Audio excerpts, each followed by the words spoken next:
There's a certain kind of pain nobody talks about. The pain of saying yes when your whole soul is whispering no. The fear of disappointing someone, even if it means disappointing yourself. If you've ever felt that tightness in your chest when someone asks for just one more favor, this story is about you. The life of someone who can't say no looks harmless from the outside. A simple request, a quick favor, a message that says, "Hey, can you help me with something?" But inside, it feels different. It feels like a tightening in the chest, a small flicker of fear so quiet that even they almost ignore it. I once watched a friend live this way every day. She always said yes, even when her voice shook. I remember standing with her outside a cafe when her phone buzzed again. Another request. Another expectation. Another moment she didn't have the time or energy for. She stared at the screen, and I watched the conflict cross her face. Then she whispered something people like her rarely say out loud. "I don't want to, but I will."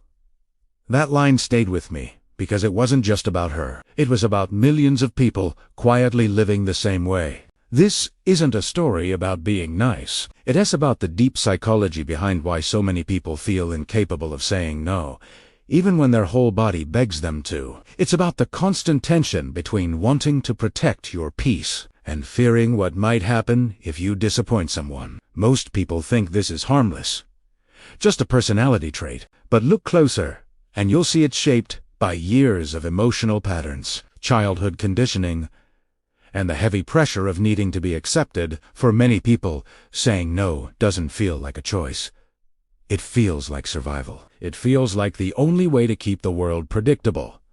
And the strange thing is, this pattern often begins long before adulthood. It starts in childhood, in those tiny moments where approval felt like safety and disapproval felt like emotional coldness. When being easy, helpful, or agreeable felt like the safest way to be noticed, valued, or simply not scolded. That conditioning doesn't disappear with age. It just becomes quieter. It shows up in the way someone replies instantly to messages, even when they're exhausted, in the way they apologize for things that weren't their fault, in the way they shrink their own needs because they're terrified of being seen as difficult or ungrateful. People who can't say no often appear calm, reliable, and but internally, they're carrying a heavy emotional weight, a weight built from years of believing they must earn their place through compliance. There's a deeply human reason behind this. People who struggle to say no are often the most empathetic.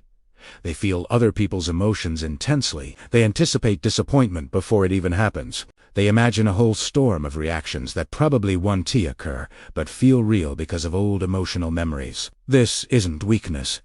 It's emotional wiring. Over time, this wiring leads to something painful. A slow abandonment of themselves. Not dramatically. Silently. One yes at a time. You see it everywhere.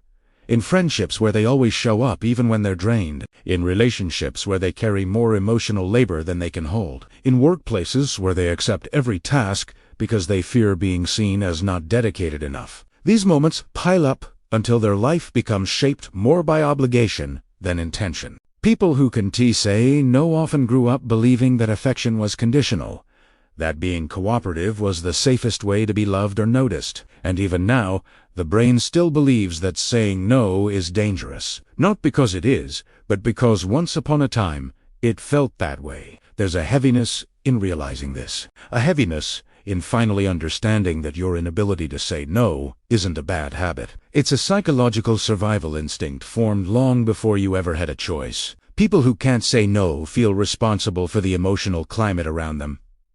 Responsible for the comfort of others, responsible for keeping the peace, even if it costs them something every single time. Most people don't see this struggle. They don't hear the hesitation in the voice. They don't see the internal battle that happens in the milliseconds before the word yes comes out.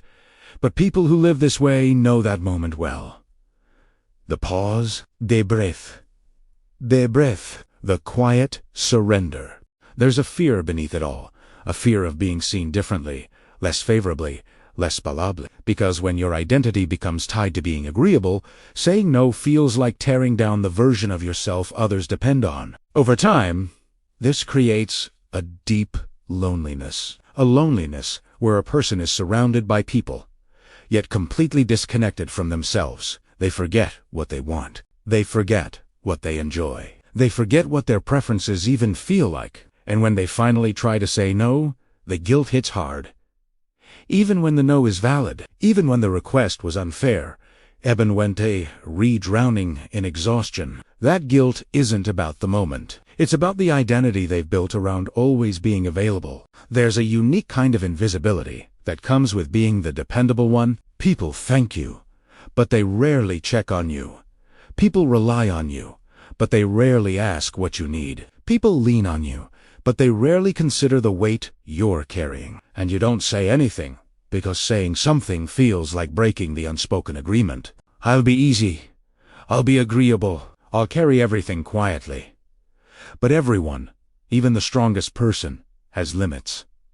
Ignoring those limits always catches up.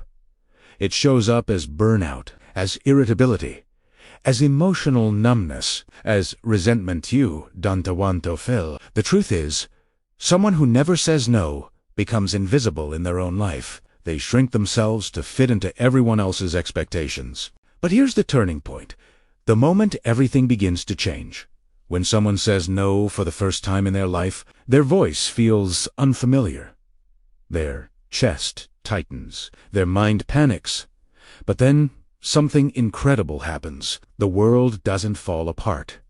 The relationship doesn't crumble. Nothing catastrophic happens. The fear was louder than reality. And with each no that follows, they begin reclaiming a part of themselves they lost in all the yeses. They begin to feel their own presence again. They rediscover their preferences. They feel their boundaries for the first time. The guilt fades slowly. The guilt becomes manageable. The guilt becomes quiet. And eventually, something extraordinary happens. They begin to understand that saying no isn't rejection. It's clarity. It's self-respect. It's emotional survival. Their relationships become healthier, more balanced, more honest. People start valuing them more, not less. Because saying no doesn't push people away. It filters out the ones who never truly saw them. The version of you who always said yes was trying to survive, trying to be loved, trying to keep peace. But the version of you who learns to say no begins to live, not just survive, not just endure, but live in alignment with your own truth. You stop shrinking. You stop apologizing for existing. You stop bending yourself into shapes that don't fit. And for the first time, you feel what it's like to simply be, to breathe without obligation, to choose your own presence, to reclaim your own life. That is the quiet freedom that changes everything. And it all begins with one word: no.